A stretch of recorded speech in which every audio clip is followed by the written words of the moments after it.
नमस्कार, आप देख रहे हैं न्यूज वन इंडिया। मैं हूं आपके साथ कीर्ति बिंदल और बुलेटिन का आगाज हम बड़ी खबर के साथ करें। लखनऊ से कई कार्यक्रमों में आज मुख्यमंत्री योगी आदित्यनाथ शामिल होंगे। होमगार्ड दिवस के कार्यक्रम में शामिल होंगे मुख्यमंत्री। विधानसभा सत्र की कार्यवाही में भी शामिल होंगे मुख्यमंत्री और शाम 5 बजे प्रबुद्ध सम्मेलन को भी संबोधित करेंगे सीएम, क्योंकि नगर निकाय चुनावों की जहां बात हो रही है तो वहां पर प्रबुद्ध सम्मेलन के नाम पर बीजेपी जनता के बीच में पहुंच रही है और बीजेपी अपनी उपलब्धियों को जनता के बीच में पहुंचा रही है। उसमें खुद मुख्यमंत्री योगी आदित्यनाथ प्रबुद्ध सम्मेलन को संबोधित करते हैं और बताते हैं कि बीजेपी ने इन पिछले 5 से 6 सालों में क्या कुछ किया उत्तर प्रदेश के विकास के लिए। होमगार्ड दिवस की अगर हम बात करें तो होमगार्ड दिवस का भी आज एक महत्वपूर्ण कार्यक्रम है और इसमें भी मुख्यमंत्री शामिल होंगे। तो आज कई महत्वपूर्ण कार्यक्रम जिसमें मुख्यमंत्री शामिल होंगे। इसके अलावा विधानसभा की कार्यवाही में भी मुख्यमंत्री शामिल होंगे। तो पूरा दिन मुख्यमंत्री योगी आदित्यनाथ का आज शेड्यूल पूरा बिजी रहने वाला है। हमारे साथ अश्विनी द्विवेदी बने हुए ज्यादा जानकारी के साथ संवाददाता। अश्विनी द्विवेदी, मुख्यमंत्री योगी आदित्यनाथ की अगर आज हम मिनट टू मिनट कार्यक्रम की बात करें तो आज पूरा दिन मुख्यमंत्री योगी आदित्यनाथ का काफी बिजी रहने वाला है। विधानसभा सत्र की कार्यवाही में भी वो शामिल होंगे, होमगार्ड दिवस के कार्यक्रम में भी वो शामिल होंगे। इसके अलावा कई अन्य महत्वपूर्ण कार्यक्रम है जिसके बारे में हम आपसे जानकारी लेना चाहते हैं। क्या कुछ अन्य महत्वपूर्ण कार्यक्रम है अश्विनी?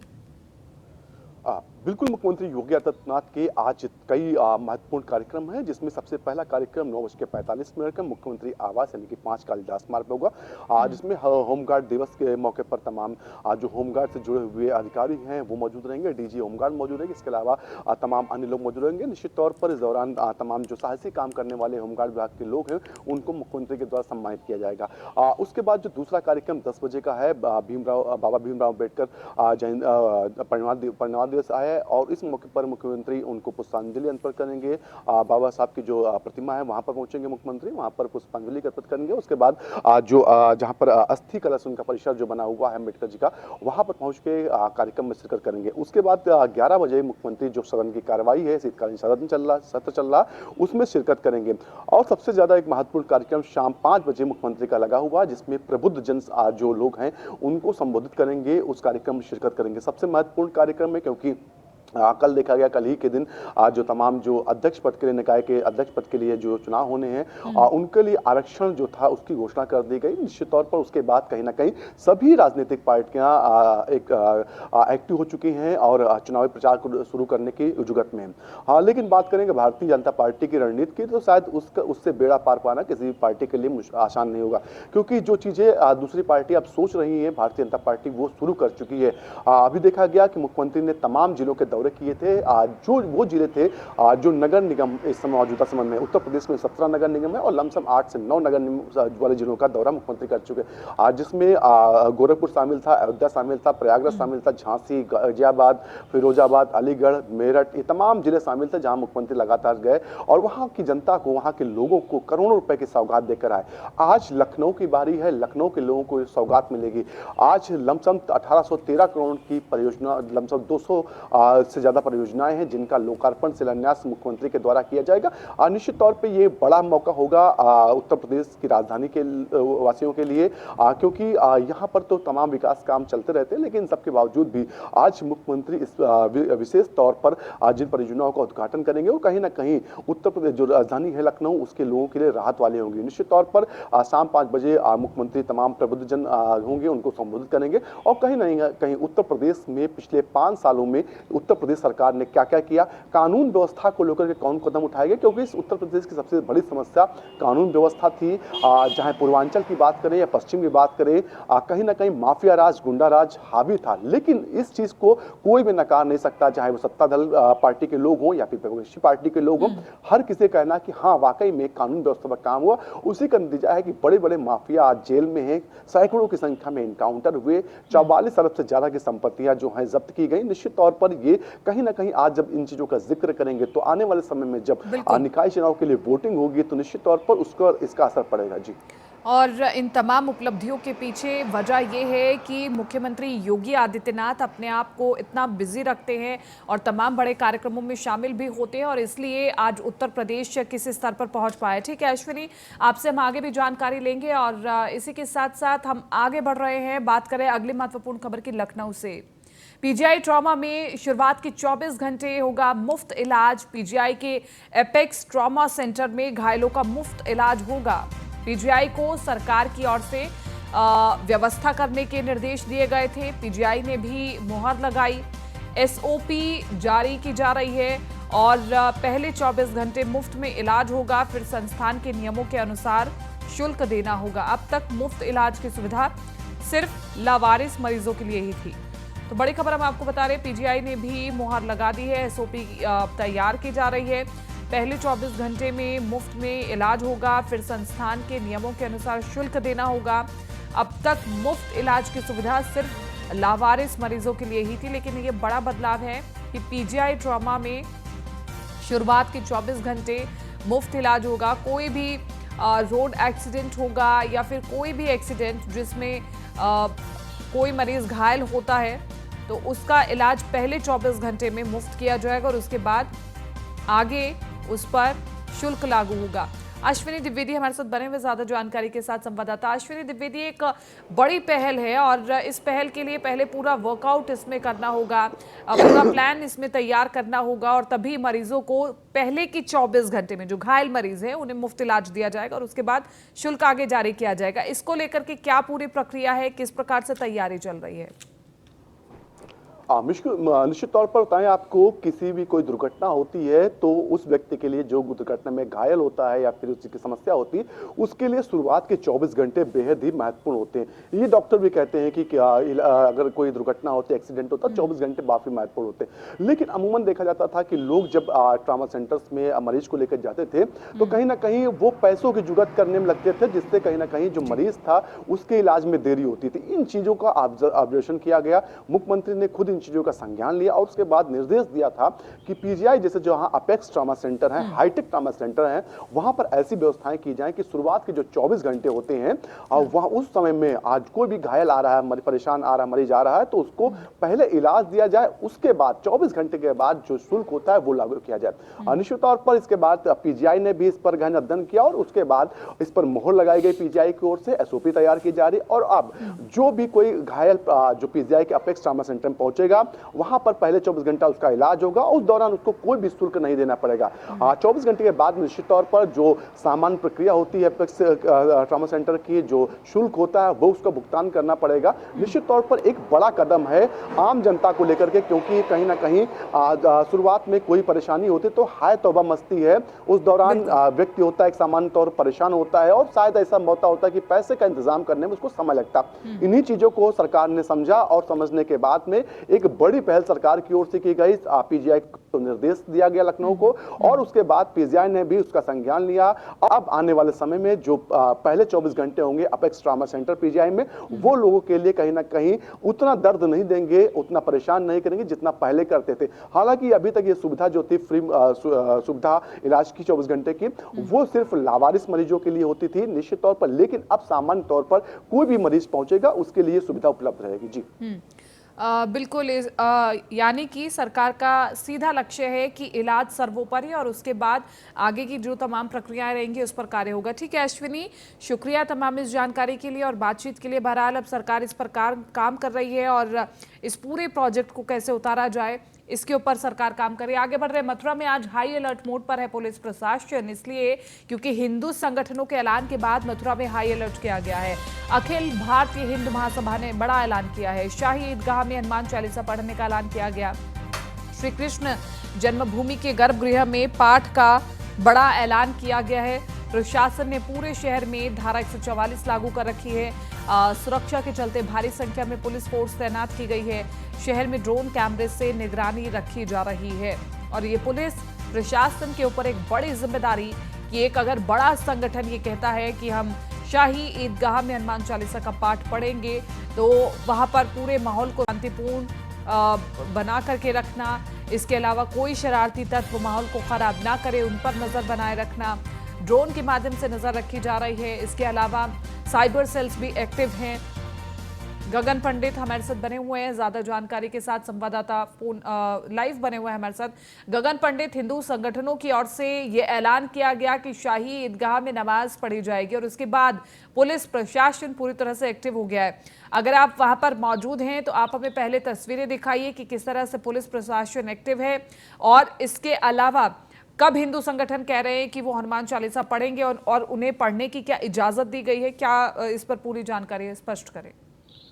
तो देखिए, बता दें आपको कि जिस तरीके से अखिल भारत हिंदू महासभा ने ये ऐलान किया था कि 6 दिसंबर को जो जहां भगवान श्री कृष्ण का गर्भगृह है वहां पे हनुमान चालीसा का पाठ करेंगे। आपको बता दूं 6 दिसंबर को ही बाबरी मस्जिद जो है ढाई गई थी, उसी के चलते जो है यहाँ पे लगातार पिछले साल भी ये घोषणा की गई थी कि वहां लड्डू गोपाल का जलाभिषेक किया जाएगा भगवान श्री कृष्ण के गर्भगृह पे। और उसके बाद जो इस वर्ष हिंदू महासभा ने फिर ऐलान किया कि जहां भगवान श्री कृष्ण का जन्म हुआ था वहां पे हनुमान चालीसा का पाठ करेंगे। आपको बता दें हिंदू महासभा का और हिंदूवादी संगठनों का कहना है कि जहां पे भगवान श्री कृष्ण का गर्भगृह है वहां पे मौजूदा समय में मस्जिद बनी हुई है, ये औरंगजेब ने मस्जिद बनवाई थी, इस तरीके की बातें हिंदूवादी संगठन करते हैं। उसी के चलते जो है वहां पे हनुमान चालीसा का पाठ करने का ऐलान किया है। आपको बता दूं कि लगभग 1260 पुलिस कर्मियों को सुरक्षा की जिम्मेदारी दी गई है। ड्रोन से जो है लगातार चप्पे चप्पे पर नजर बनाई जा रही है। इंटेलिजेंस अपने खुफिया एजेंसियों से ये सूत्र जुटा रही है कि हिंदू महासभा और हिंदूवादी संगठन कहां से आ सकते हैं। इसी के चलते जो मुख्य मार्ग है भगवान श्री कृष्ण जन्म स्थान के लिए और ईदगाह मस्जिद के लिए जो मुख्य मार्ग है उनको बैरिकेड कर दिया गया है। वहां पे जो आम जनमानस का उसका आवागमन बंद कर दिया गया है, वाहन प्रतिबंधित कर दिए गए हैं। बड़ी तादाद में पुलिस बल वहां तैनात है और लगातार मथुरा एसएसपी शैलेश पांडे और एसपी सिटी मार्तन प्रकाश सिंह लगातार चप्पे चप्पे पर नजर बनाए हुए हैं। पुलिस पैदल मार्च कर रही है और किसी भी तरीके से इस तरीके के ऐसा कोई कार्यक्रम नहीं करने दिया जाएगा जिसकी शासन और प्रशासन से कोई मंजूरी नहीं है। आपको बता दें कि मथुरा जनपद में धारा 144 भी लागू है। 144 लागू होने के चलते जो है कोई भी संगठन के तौर पे कोई भी कार्यक्रम नहीं किया जा सकता जिसकी सिटी मजिस्ट्रेट या शासन और प्रशासन से परमिशन ना हो। लगातार जो है मथुरा प्रशासन हिंदूवादी संगठनों से ये कहने का प्रयास कर रहा है कि धारा 144 लागू है, इस तरह का कोई भी कार्यक्रम आप ना करिए और ना ही ऐसा कोई कार्यक्रम करने दिया जाएगा जिससे सांप्रदायिक और सौहार्द बिगड़ने की स्थिति पैदा हो। जी गगन, इसके अलावा क्या हिंदू संगठनों की ओर से इस प्लान को ड्रॉप किया गया है कि वो शाही ईदगाह में जाएंगे और हनुमान चालीसा पढ़ेंगे, क्योंकि हर कोई ये समझता है कि माहौल को शांतिपूर्ण बने रहने देना चाहिए, क्योंकि इस बीच ऐसे माहौल के बीच फायदा उठाते हैं शरारती तत्व और वो माहौल को बिगाड़ने का कार्य जरूर करते हैं।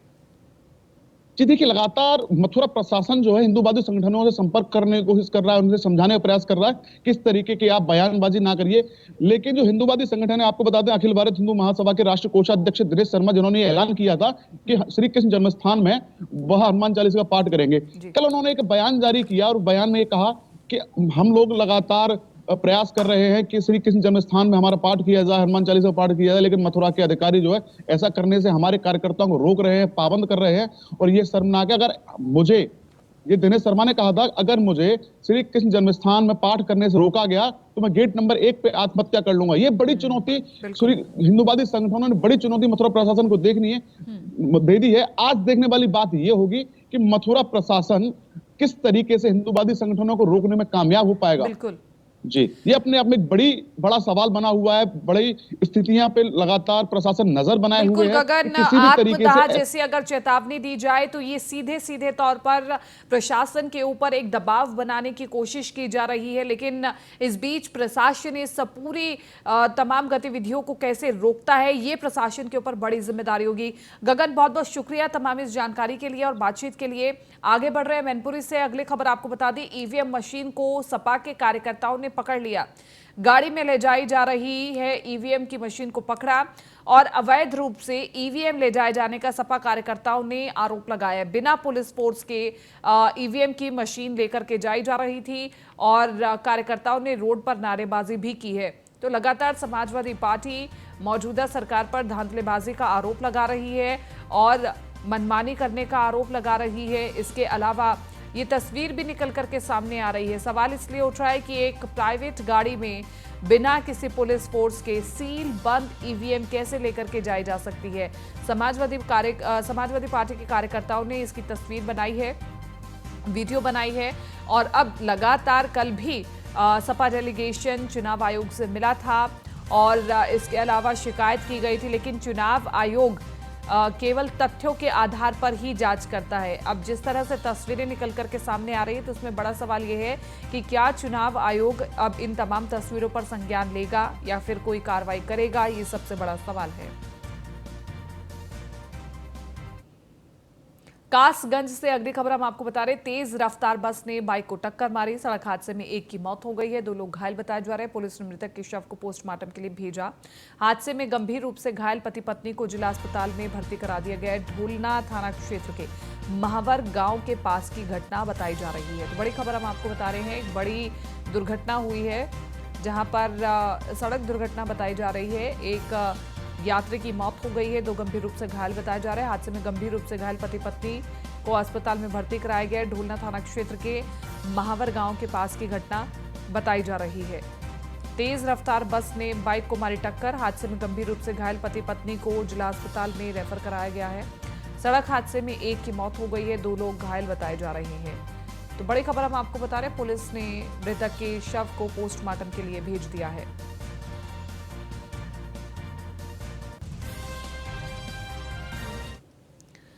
और कासगंज से ही अगली खबर, मेला मार्गशीर्ष को लेकर नागा साधुओं ने शोभा यात्रा निकाली।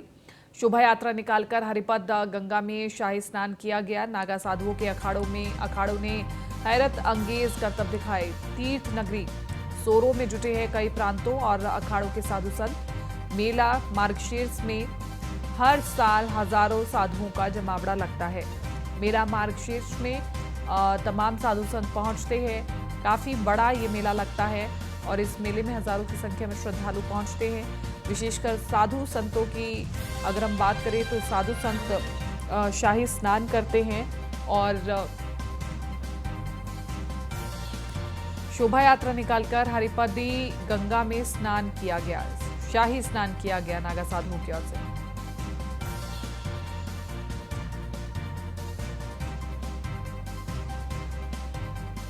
अब उन्नाव से अगली खबर आपको बता दें, किसान से बदमाशों ने की लूट। बाइक सवार बदमाशों ने लूट की घटना को अंजाम दिया है। बदमाशों ने किसान से 2 लाख रुपए की लूट की है। पुलिस ने केस दर्ज कर कार्रवाई में पुलिस जुट चुकी है। सोरामाऊ थाना क्षेत्र के सहरावा की घटना बताई जा रही है। तो बड़ी खबर हम आपको बता रहे हैं, बाइक सवार बदमाशों ने किसान से लूटपाट करने की कोशिश की। बदमाशों ने किसान से 2 लाख रुपए लूट लिए। पुलिस ने केस दर्ज कर लिया है, कार्रवाई शुरू कर दी है और जल्द से जल्द पुलिस बदमाशों को गिरफ्तार करने की बात कर रही है। लेकिन यहाँ पर आप देखिए कि किस तरह से चोरी चुकारी की घटनाएं बढ़ रही हैं, लूटपाट की घटनाएं बढ़ रही हैं और इस पर सवाल खड़ा होता है पुलिस से प्रशासन पर कि आखिरकार कैसे लूटपाट की घटनाएं बढ़ रही हैं। और अब ये बड़ा सवाल ये है कि पुलिस कितनी जल्दी इन बदमाशों को पकड़ लेती है।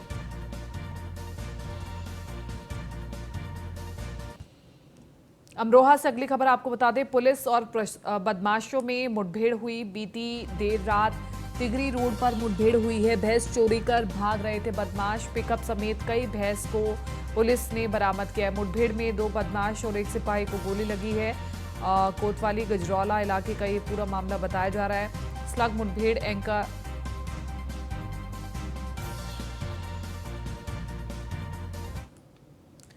मोहम्मद माजिद ज्यादा जानकारी के साथ संवाददाता बने हुए हैं फोन लाइन पर। मोहम्मद माजिद, क्या है पूरा मामला, एक बार विस्तार से बताएं। देखिए, बता दूं, अमरोहा जनपद में ऑपरेशन क्लीन पुलिस का लगातार जारी है। देर रात पुलिस और बदमाशों के बीच मुठभेड़ हुई है। देर रात तिगरी गजरौला धाम के आसपास की एक जगह है, वहां पर जो है बदमाश भैंसों को चोरी कर अपनी पिकअप में भरकर जा रहे थे। इसकी सूचना स्थानीय लोगों ने पुलिस को दी और पुलिस भी मौके पर पहुंच गई और पुलिस और बदमाशों के बीच दोनों के बाद मुठभेड़ हो गई और मुठभेड़ में बदमाश ढेर हो गए और फिलहाल बदमाशों का इलाज जिला अस्पताल में जारी है। लगातार अमरोहा पुलिस एक्शन मोड में दिख रही है। लगातार जो बदमाश घटनाओं को अंजाम दे रहे हैं, चाहे किसी तरह से भी हो, चाहे चोर हो या इसके अलावा लूट या हत्या करने वाले तमाम बदमाशों के साथ जो है लगातार पुलिस ऑपरेशन क्लीन करने में जुटी है। देर रात पुलिस और बदमाशों के बीच बड़ी मुठभेड़ हुई और पुलिस को बड़ी कामयाबी मिली। जी ठीक है, शुक्रिया तमाम इस जानकारी के लिए। गाजियाबाद से अगली खबर आपको बता दें, नाबालिग से रेप के बाद हत्या करने का मामला। पुलिस ने संदिग्ध आरोपी का स्केच दिया है। चश्मदीदों के बयान के आधार पर स्केच जारी हुआ है। पुलिस अब तक 150 लोगों से पूछताछ कर चुकी है। लोकल इंटेलिजेंस समेत पुलिस की 10 टीमें खुलासे में जुटी हुई है। तो बड़ी खबर हम आपको बता रहे हैं, चश्मदीदों के बयानों के आधार पर स्केच जारी हुआ है और ये स्केच तस्वीर में हम आपको दिखा रहे हैं। पुलिस अब तक 150 लोगों से पूछताछ कर चुकी है। तो ये बड़ी खबर आपको बता रहे हैं, लोकल इंटेलिजेंस समेत पुलिस की 10 टीमें खुलासे में जुटी हुई हैं। 150 लोगों से पूछताछ की जा चुकी है और स्केच भी जारी किया गया है। नाबालिग से रेप के बाद हत्या करने का मामला, नाबालिग फरार बताया जा रहा है। पुलिस ने संदिग्ध आरोपी का स्केच जारी किया है। तस्वीर में दिखा रहे हैं स्केच, चश्मदीदों के बयान के आधार पर यह स्केच जारी हुआ है। तो बड़ी खबर हम आपको बता रहे हैं, नाबालिग के साथ रेप के बाद हत्या का मामला, लोकल इंटेलिजेंस समेत पुलिस की 10 टीमें खुलासे में जुटी हुई हैं। गाजियाबाद से अगली खबर बता रहे, दुकान में आग लगने से मचा हड़कंप। आग की चपेट में आई कई दुकानें और घर। विजयनगर थाना क्षेत्र के सम्राट चौकी की घटना बताई जा रही है। शॉर्ट सर्किट के चलते आग लगी है। तो बड़ी खबर हम आपको बता रहे हैं, आग की चपेट में आई कई दुकानें और घर। तस्वीरें हम आपको दिखा रहे हैं। आग इतनी ज्यादा भयानक है कि देखते ही देखते विकराल रूप आग ने धारण कर लिया। आसपास लोग अफरा तफरी के माहौल में इधर उधर भागने लगे और शॉर्ट सर्किट के चलते आग लगी है। इसके अलावा दुकान में आग लगने से हड़कंप मच गया। बड़ी खबर हम आपको बता रहे हैं, नुकसान काफी हुआ है और आग की चपेट में कई और दुकानें भी आई, घर भी इसकी चपेट में आ गए और विजयनगर थाना क्षेत्र के सम्राट चौक के पास की घटना बताई जा रही है। शॉर्ट सर्किट के चलते आग लगी है बताई जा रही है। गोंडा से अगली खबर, भू माफिया ने बेच डाली सरकारी जमीन। सरकारी जमीन खरीद फरोख्त में 9 मुलाजिम, 9 लोगों के खिलाफ कोतवाली नगर में केस दर्ज हुआ है। कूट रचित दस्तावेजों से सरकारी जमीन बेची गई। भू माफिया नंदकिशोर ने 8 लोगों को जमीन बेची। एसडीएम के आदेश पर लेखपाल ने मामला दर्ज कर लिया है। तो बड़ी खबर हम आपको बता रहे हैं, 9 लोगों के खिलाफ कोतवाली में केस दर्ज है। कूट रचित दस्तावेजों से सरकारी जमीन बेची गई और भूमाफिया नंदकिशोर ने 8 लोगों को जमीन बेची है और इसके अलावा एसडीएम के आदेश पर लेखपाल ने मामला दर्ज कराया। कादिर अंसारी ज्यादा जानकारी के साथ संवाददाता बने हुए फोन लाइन पर। कादिर अंसारी, सरकारी जमीन को ही बेच डाला, किस तरह से फर्जी दस्तावेज बनाए गए और फिर दूसरी पार्टी को ये जमीन बेची गई?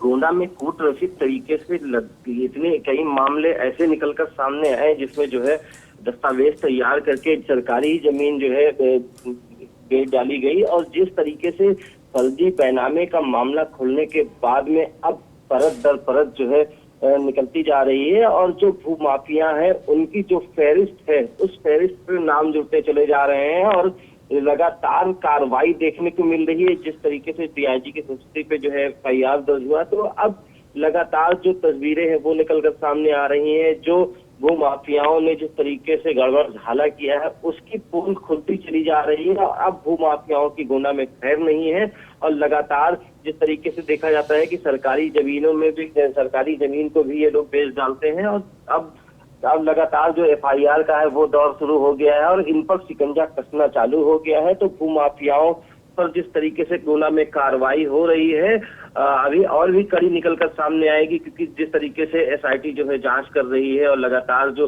भू माफिया है जिस तरीके से कूट रचित तरीके से दस्तावेज तैयार करके जमीनों को अवैध रूप से बेचा गया है और भू माफियाओं पे लगातार जो है कार्रवाई गोंडा में देखी जा रही है। ठीक है, शुक्रिया तमाम इस जानकारी के लिए।